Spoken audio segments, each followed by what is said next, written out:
Hello. Yes, I'm wearing a baggy t-shirt because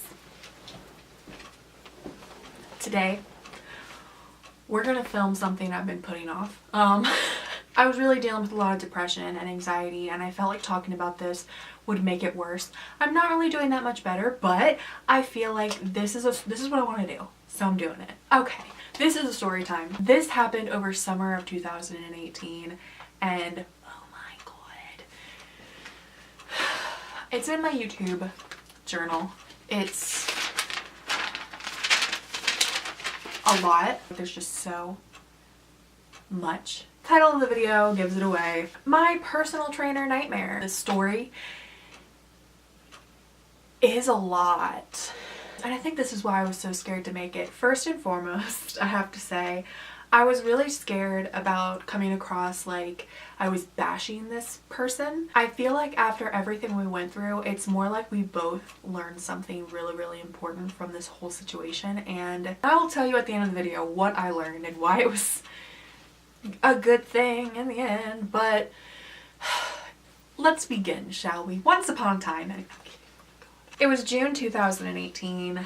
I was so frustrated in June. I had just gotten back from the beach. I wasn't necessarily like upset with my body, but I was struggling so hard to get back into a routine, back into working out regularly. I just wasn't motivated and I was so frustrated. I was working someplace and a guy there was a personal trainer, but I'm gonna give him a fake name because I don't want to like bash him or anything. It's not my goal in life to ruin somebody's life. No, that's not what I want to do. So at this point, I was feeling like I was really slacking. I talked to him. Let's call him Jim. I talked to Jim. Initially asked him to set up some weekly training sessions. I could set it up with him where I'm like, I could literally get off work, we can go work out, and it'd be really easy for both of us. So once a week, can we meet to train? Because I thought, you know, this would keep me accountable and at least I would get one really solid workout in a week. And he told me that really wouldn't help me and that maybe if he could train me as one of his athletes, it would work out better. At this point, I had been considering actually hiring a trainer. I was like, you know what? I trust Jim. Let's train with Jim. He sent me this like form. It's like information he wanted me to fill out. It was like what kind of foods I like, what my weight is, age, activity level, like as far as work. I was like, okay, I really want to start this process. Let's get going right now. And so I wrote everything out, typed it all up, and sent it to him on June 21st. And on the 23rd, he said, thanks, I'll be in touch. A full 2 weeks later, he reaches out and says he's still working on it and he has more questions. Little did I know, he went on vacation for one of those weeks and didn't tell me. At this point, literally the day he came back, that day I was literally crafting a message to send to him to be like, you know what? Forget it. And then because I am a pushover and I don't like confrontation, I was like, I guess I'll do this against my gut feeling. Horrible decision. The whole payment details were so vague. He originally told me that he requires 4 weeks up front, so the total was $100. And at the time I thought $25 a week is not that bad. There's so many questions I should have asked and I didn't because I am an idiot. No, I'm not. No, I'm not. I just am too trusting. I'm too trusting. So 3 weeks after I sent him everything and was ready to get going and was really excited, 3 weeks later I am like starting to think about this more realistically.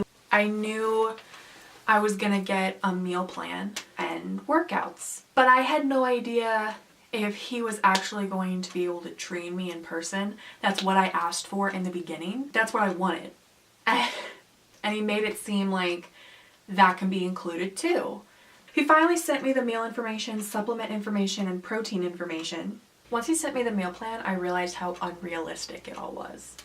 The meal plan included carb cycling, 6 meals, each with different items and meats, 3 protein shakes a day. 3 protein shakes a day. I barely had 1 protein shake a day before this. I did end up asking him if, you know, before all of this, my protein shake that I would go to is a Premier Protein shake. And I asked him, I was like, can I drink Premier Protein instead? I didn't really want to use the protein that he recommended.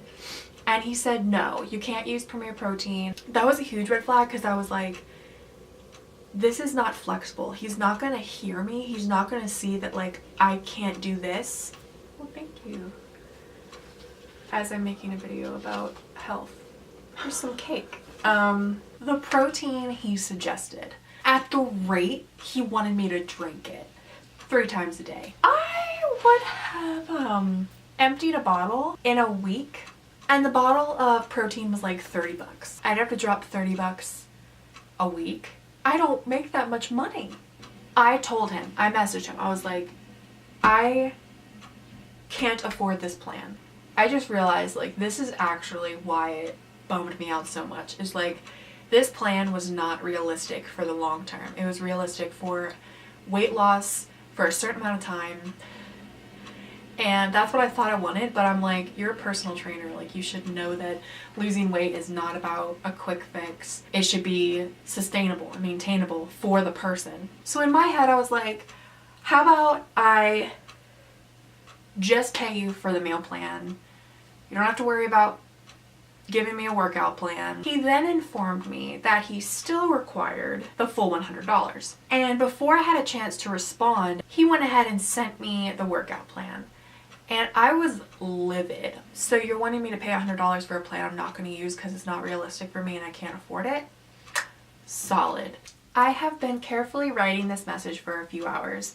Now that your unexpected message has come through, I have to get this message to you now before you send any other unusable information. I feel like I was given so little information about this program and that I couldn't make an educated decision. Was I expected to know I was getting a generic plan not based on my lifestyle? While we discussed foods that I liked, we did not discuss what I could afford financially and how there would be little flexibility with specific products I was allowed to use. I respect what you do and I know you have spent some time on this, but this is not a program customized for me and what I'm able to handle. In this questionnaire he sent me, not a single question was about what I could afford. And so that just made me realize like this was a red flag. I should have seen this. Anytime that I tried to share that I was concerned and that this wasn't working for me and I couldn't afford it, he just was like, he didn't ask what could you afford then? Yo, how do you keep clients? Why did you ask me at 12:38 p.m. on July 5th when you could send payment and then the next day, July 6th at 10:15 a.m., you say you can't pay? He decided to be petty AF and put in timestamps and dates. First of all, I'll throw you a timestamp. June 21st, I sent you this information and I didn't get it until July 5th. Never once did he say, I'm going on vacation, it might take a little while for me to get back to you. I would have appreciated that so much because then I wouldn't have been sitting thinking, why isn't he responding to me? Why isn't he talking to me? Does he not want to train me? He had just sent me the meal plan and I had just started to look over it. And then by like 11 p.m. that night, I was like, oh my God, I cannot afford this. This isn't going to work for me. And I had to wait till the next day because I'm like, I'm not going to be inconsiderate and send him a message at like 1 o'clock in the morning. That's dumb. I sent him a message the next day at 10 o'clock in the morning because that's a reasonable time for somebody to send you a message. I said in so many messages after this, I was not informed about what I was actually getting. What exactly does the price include? I asked that on July 9th.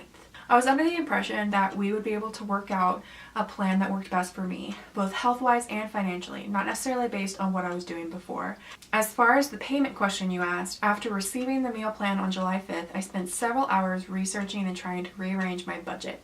I did ask if I could do something different with protein to try to save some money, but sadly the answer confirmed this plan would be very rigid. I came to the conclusion I couldn't afford it.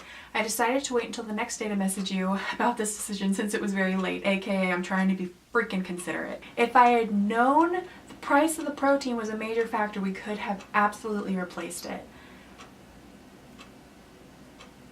So me saying like 3 times I can't afford this program, you never once decided to ask, what can't you afford?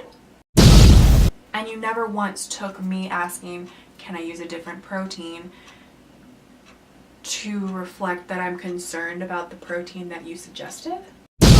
There's a lot I wanted to say, but have been so busy with people that I didn't want to just type something up without explaining everything thoroughly. The way you decide to speak to somebody who you're trying to maintain as a client that you work with and that also you're having this issue with is not important to you.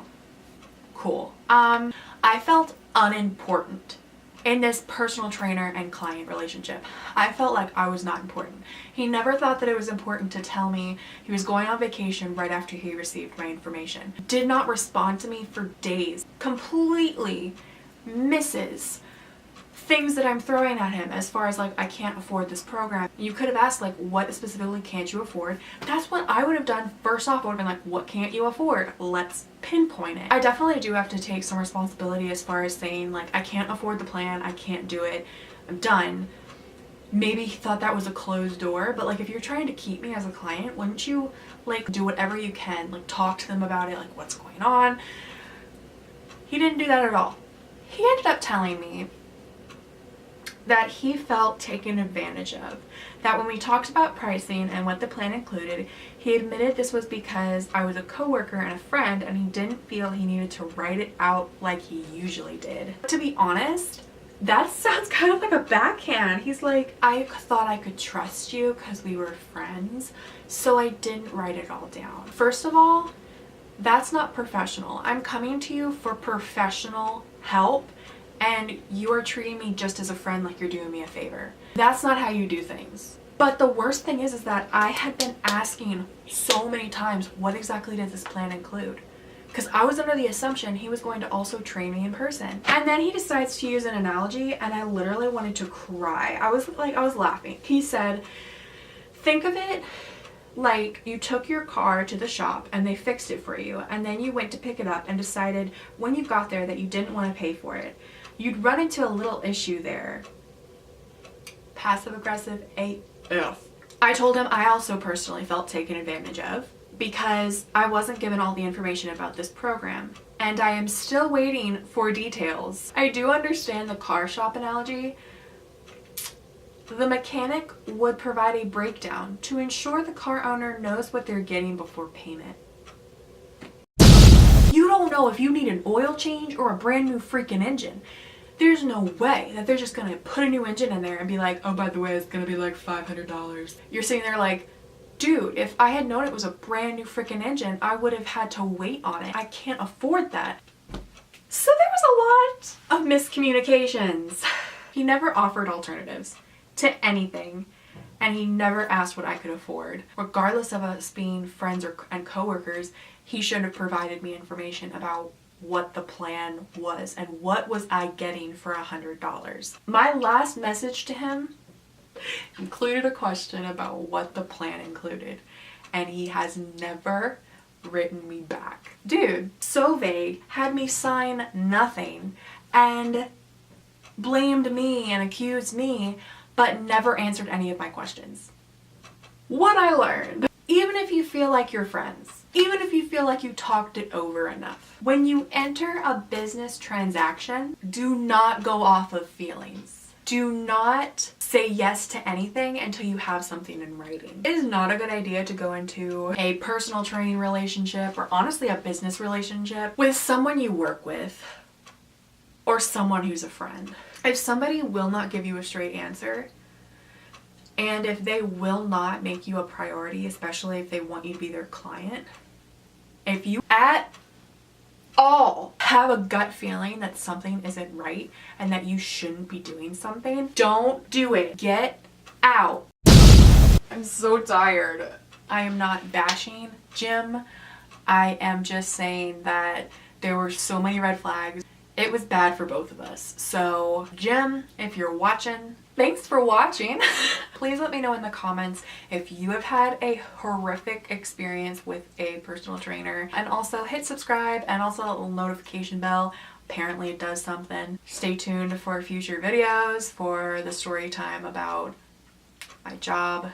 It's a doozy, I promise you. Until then, hang loose. better off as strangers. Believe me when I say, loving me is loving danger.